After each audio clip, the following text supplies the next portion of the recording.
Hey everyone, this is Jan, and welcome to day 8 of 100 Days of Making Comics.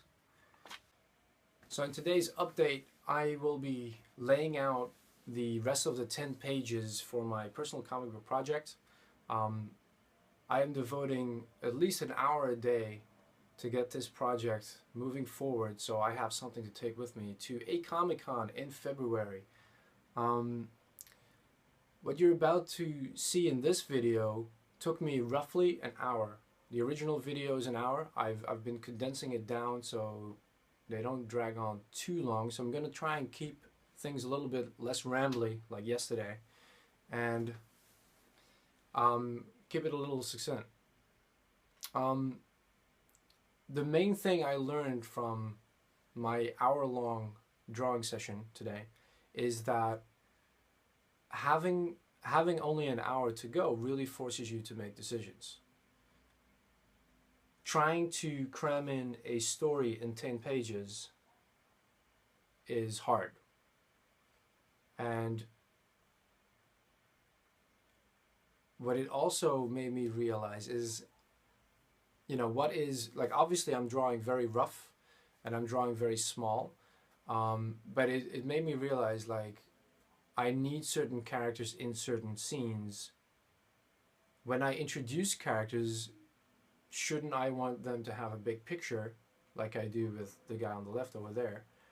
Um, so you can have a good look at them, or at least get the notion that they're important. But at the same time, when you only have 10 pages, you have to make sacrifices. So shouldn't the larger panels be reserved for the environment so you can get a real sense of where these people are?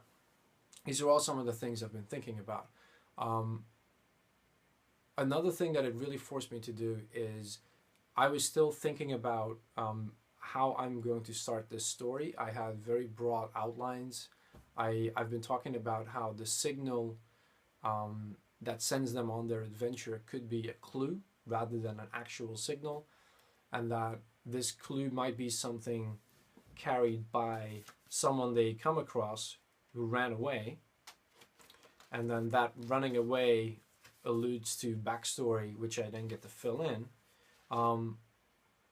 This is my little sketchbook. This is one of the troublesome characters. This guy ran off.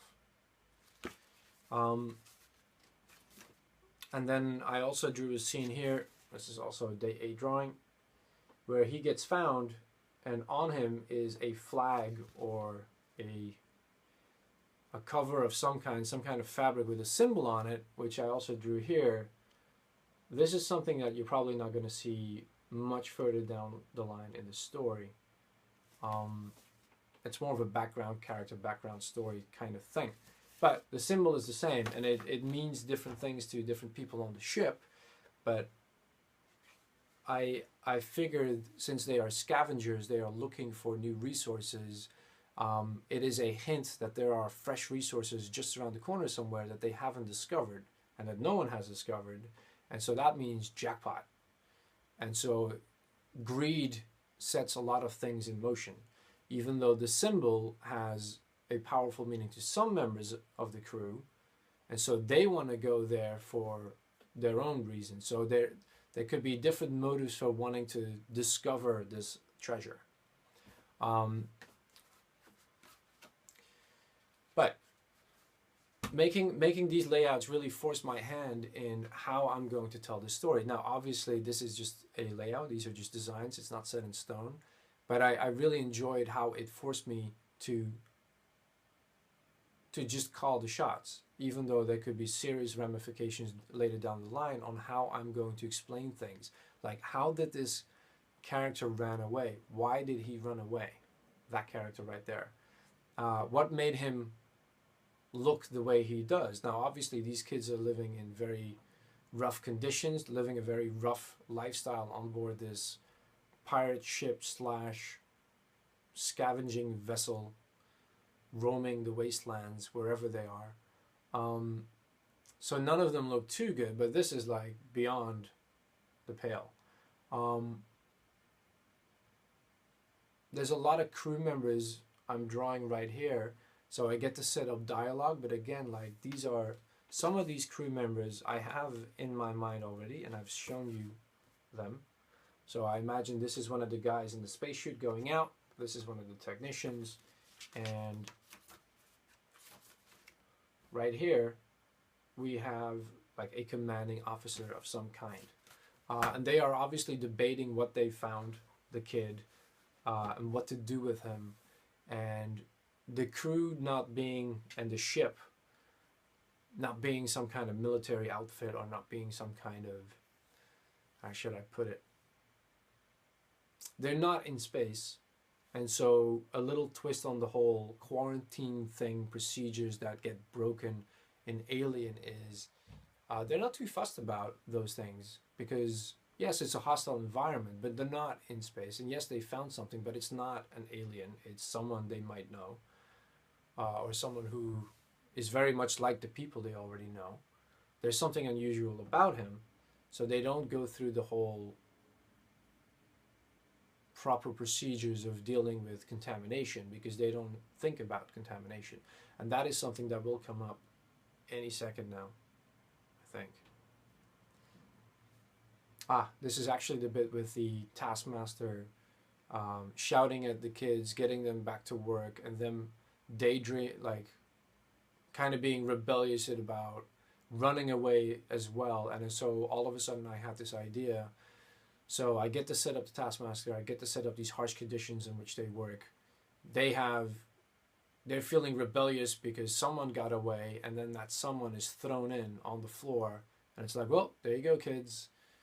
And their dreams of running off are crushed. And so that is, in one page, I get to set that all up, I think. I don't know how well that would work, but when I was drawing this, it made perfect sense. So yes, I'm going to stop rambling on. I need to... One of the things I do enjoy about making these videos is that it really makes me... Well, on the one hand, I'm thinking out loud, which is not a good thing, because it means I ramble too much like I did yesterday, and these videos drag on a little bit too much. On the other hand, it does help me crystallize my thoughts. I just need to get the practice to do that in front of you on this little camera. And in the end, make better videos, I guess.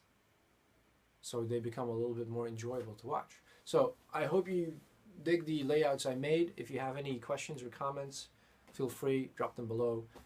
If you like what you see, hit the like button. If you want automatic updates, you can subscribe here on YouTube. You can follow me on Twitter or my page on Facebook. On Facebook, I try not to spam too much.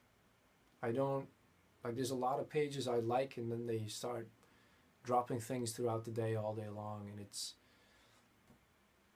there's too much on Facebook already to get through when you have, you know, the 1,000 friends you collect over the years, all the colleagues and all the people you've met.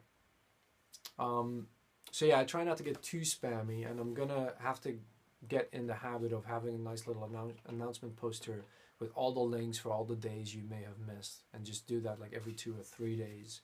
I'll just quickly show off one more drawing that I'm very pleased with, because that is the lady that is being introduced right now, page 10. So yes. I'll see you guys tomorrow, day 9 already.